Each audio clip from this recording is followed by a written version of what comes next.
kababayan at kapwa Palawenyo, ito po si Denny Socrates na bumabati sa inyo ng isang makabuluhan at maligayang paghahanda sa pagdiriwang ng Pasko ng kapanganakan ng ating Panginoong Hesus.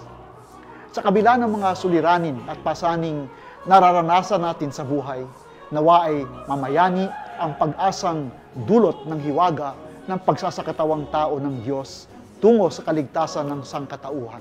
At sumayin niyo ring lahat ng isang bagong taong sagana sa lahat ng biyaya at pagpapala, tungo sa kaayusan, katarungan, kapayapaan, at kaunlaran ng ating sambayanan at sa kaganapan ng bawat isa at ng lahat.